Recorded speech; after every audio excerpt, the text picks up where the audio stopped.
किसी जगह मिली है तो वहां पे मैं आपकी बात करूँ, आपका प्रोटेस्ट आप करिए, हम आपके साथ हैं और हमेशा हम आपकी बात करेंगे।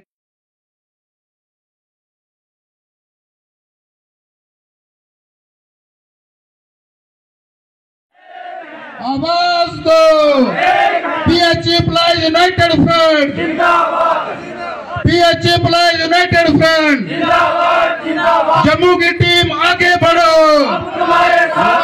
जम्मू की टीम आगे बढ़ो।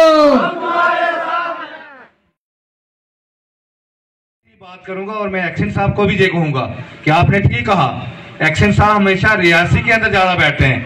अगर आज हमारा गुलाबगढ़ का एरिया, ठाकरा कोट का एरिया और भमा का एरिया और हमारा दरमाड़ी तुरू का एरिया, ठिल्लू का एरिया और ये प्राणकोट नाटकोट का एरिया, अगर ये डिवीजन उस दरमाड़ी डिवीजन के अंदर आता है तो मेरे मेहरबान एक्शन साहब रियासी में बैठ के क्या करते हैं, रियासी पौनी कटरा और तो दूसरे एक्शन साहब बैठते हैं ना, जो डिवीजन उनका रियासी में है। मेरी उनसे भी ये गुजारिश है कि अगर वो अपना टाइम जो उनका अपना दरमाड़ी में वो देंगे ठीक है, नहीं तो मैं आपके साथ अब किसी रोड पे उतरेंगे और वहां पे उनके लिए एक जबरदस्त जुलूस निकालेंगे और उनका रास्ता कहीं रोकेंगे। उनको बोलेंगे कि हमारे लोगों की जो दिक्कतें हैं, हमारे लोगों को जो मुश्किलात आ रही हैं, आप अपने डिवीजन में बैठ के हल करो, रियासी में बैठ के आपको हल नहीं करनी चाहिए। ये मेरा कहना है। बाकी शुक्रिया। पहले सबसे पहले तो मैं आपका शुक्रिया करूंगा कि आपने मुझे पूछा कि जो आज प्रोग्राम जहां PHE वालों ने रखा था डेली वेजरों ने, उसके बारे में आप क्या कहना चाहता हूं मैं।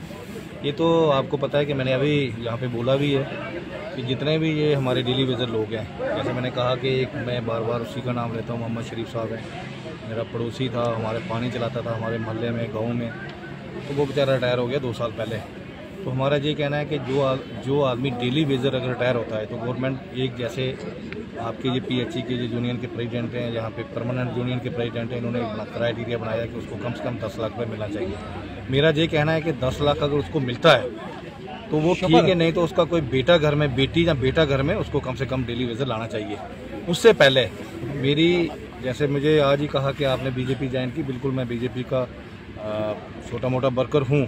हमारी कल परसों भी मीटिंग थी, हमने वहाँ भी बात की। हम हमेशा इन लोगों के साथ रहे हैं क्योंकि आज हमें पता है कि गुर्बत क्या होती है। आज अगर बेचारा कोई 9,000 रुपया लेके अपना घर नहीं चला सकता है, आपको पता है कि आज का जो बच्चों के अखराजात कितने ज़्यादा होते हैं, क्या क्या घर में होता है, आप बेहतर जानते हो। तो हमारा ये कहना है कि गवर्नमेंट, हमारे जो गवर्नर साहब है आज जहाँ जम्मू कश्मीर के अंदर जो इंतजामिया हमारी है, उन्होंने एक क्राइटेरिया बनाया है। तो हम क्राइटेरिया में जो हमारे 3 लोग जहाँ पे मेंबर बनाए हैं, जैसे हमारे श्यामलाल शर्मा जी हैं, बलवंत सिंह मंगोटिया जी हैं, राणा साहब हैं, तो मुझे लगता है 5 महीने तक कहा है उनको 5 महीने तक कहा है कि ये रिपोर्ट दे दो।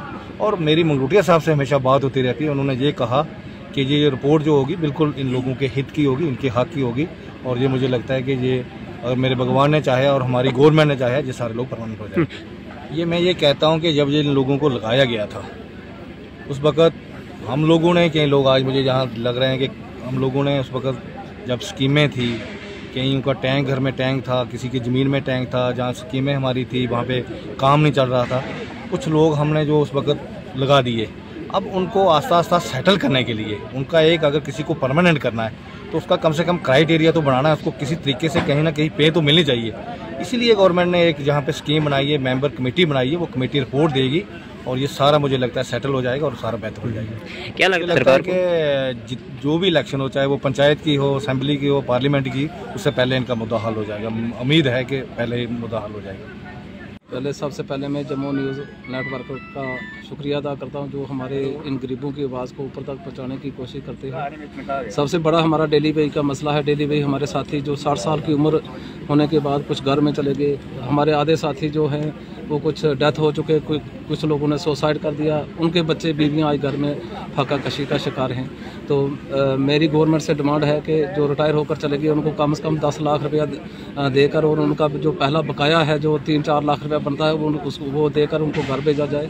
और जो लोग हमारे इस नौकरी के दौरान में शहीद हो चुके हैं, उनके बीवी को कम से कम असर तरताली के तहत नौकरी दी जाए और उनको कम से कम जो बकाया है, जो पेंडिंग पेंडिंग वेजेस है उनकी पड़ी हुई है, वो अदायगी एक ही टाइम में उनकी अदायगी की जाए, ताकि ये लोग अपना कम से कम अपने बाल बच्चों का पेट भरकर गुजारा कर सकें। हमें बड़ा फ़ख्र है सरपंच साहब पर कि हमारे सरपंच साहबान जो हैं कुछ चांदी चेहरे हैं जो हमारे इन गरीबों की सपोर्ट के लिए आते हैं, लेकिन हमें बड़ा फ़ख्र है केवल सिंह जी सरपंच जो हमारे गाड़ी गबर के सरपंच हैं, उन पर हमें बड़ा फ़ख्र है, क्योंकि जाने माने जम्मू कश्मीर के अंदर जाने माने एक आदमी हैं, इनकी सुनाई भी है ऊपर। हमें उम्मीद है कि ये जाकर अपने इन्होंने आज नई बीजेपी भी ज्वाइन की है, मुझे उम्मीद है कि ये जो आने वाली कठुआ में जो कॉन्फ्रेंस या जो भी मीटिंग होने वाली है उसमें हमारे इन गरीबों की आवाज़ को उठाएंगे और उजागर करेंगे उस आवाज़ को। सबसे पहले मैं मीडिया का शुक्रिया अदा करता हूं जो हर वक्त इन गरीबों की आवाज़ उठाने के लिए शाना बशाना हमारे साथ चलती है। आपका शुक्रिया अदा करते हैं और सबसे बड़ा शुक्रिया जो तहसील ठाकरा कोट के अंदर आज हमने ये प्रोग्राम रखा था और हमने 3, 4, 5 जहाँ के जिन सरपंचों के नंबर थे सबको कॉल की थी। किसी मजबूरी की वजह से नहीं आएंगे, लेकिन हमारे यहाँ के एक नौजवान और होनार लीडर केवल सरपंच जी जो आज प्रोग्राम में इन्होंने शमूलियत की हमारे साथ, मैं इनके लिए इनका शुक्रिया अदा करता हूँ। बाकी जिन लोगों ने यहाँ पर प्रोग्राम ऑर्गेनाइज़ कराया, रमेश सिंह जी जो ITA के हमारे वर्कर हैं, हमारे डेली बेस साथी, उन्होंने यहाँ पर ये प्रोग्राम ऑर्गेनाइज़ करवाया, मैं उनका बहुत शुक्रिया अदा करता हूँ। और जिस मकसद के लिए हमारा ये प्रोग्राम था, क्योंकि 28 तारीख को आने वाले 28 तारीख को हमारा जम्मू में एक बहुत बड़ा आंदोलन होने जा रहा है, क्योंकि आज 22 तारीख है, आज तक का डिप्टी साहब से हमने टाइम लिया हुआ था, लेकिन उन्होंने कुछ नहीं किया। अभी भी उनके पास टाइम है। हमें पूरी उम्मीद है कि हो सकता है हमें गवर्नमेंट 26 जनवरी के दिन कोई ना कोई तोहफा अनाउंस करे। अगर नहीं करती है तो 28 तारीख को ये जंग सलाब जो है मेरा डिवीज़न का 1457 लोग हैं, ये सारे के सारे लोग जम्मू में इस बार PHE एम्प्लॉइज यूनाइटेड फ्रंट की सपोर्ट में जम्मू के अंदर उतरेंगे। पिछले 200 कुछ दिन से हम लोग धरने पे बैठे हुए हैं। हमारी यूनाइटेड फ्रंट की टीम जिसकी लीड रवि हंस जी, ताज जी, हुशार जी, नवदीप जी, मोहन जी जम्मू के अंदर कर रहे हैं। राउंडिंग एरिया में जाके वो प्रोग्राम कर रहे थे। हमने आज भी उनको यहाँ पे बुलाना था, किसी वश कारण वो यहाँ पे नहीं आ सके, लेकिन फिर भी हमने तहसील ठाकरा कोट के अंदर ये प्रोग्राम किया। इसके बाद भी शायद हमारा एक प्रोग्राम है, उसको प्रोग्राम को करने के बाद 28 तारीख के लिए हम लोगों को हम जागरूक करेंगे। जम्मू के अंदर जो हम बहुत बड़ा एक प्रोग्राम करने जा रहे हैं जिसमें 25 से 30 डिपार्टमेंट और भी हमारी सपोर्ट में आए हुए हैं, उसी लिए हमने प्रोग्राम किया था। और बाकी कुछ लोगों को यहाँ पे बायोमेट्रिक के नाम से डराया गया था, इसलिए ये प्रोग्राम करना बहुत ज़रूरी था। साथियों, हम बायोमेट्रिक से बिल्कुल गवर्नमेंट को इनकार नहीं करते कि हम बायोमेट्रिक नहीं करेंगे। हम बायोमेट्रिक करने के लिए तैयार है, लेकिन हम चाहते हैं कि हर पंचायत के अंदर मैक्सिमम स्कूल हैं, प्राइमरी या मिडिल है, स्कूलों के अंदर मशीनें दी जाए, नहीं तो पंचायत लेवल पे PHE वालों को एक मशीन दी जाए। हम लोग बायोमेट्रिक करने को तैयार है। ऐसे आप बोलोगे कि हमारा डिवीज़न 30-30, 40-40 किलोमीटर से दूर से लोग आके दरमाड़ी में हमारा डिवीज़न है, वहाँ पे अगर बायोमेट्रिक करेंगे तो वो नहीं हो सकता। वो इसीलिए हमने प्रोग्राम रखा हुआ था। हमने एक ही बार जो मंथली है बायोमेट्रिक हमने कर दी है। इसके बाद जो आने वाला समय होगा जब स्कूल खुलते हैं, तो अगर हमें गवर्नमेंट स्कूलों के साथ अटैच करती है या हमें मशीनें देती है तो हम बायोमेट्रिक करने से इनकार नहीं है। इसलिए मैं अपने साथियों से जो घरों में भी बैठे हुए हमारे डेली बेस साथी हैं, उनको भी कहूँगा कि घबराने की कोई ज़रूरत नहीं।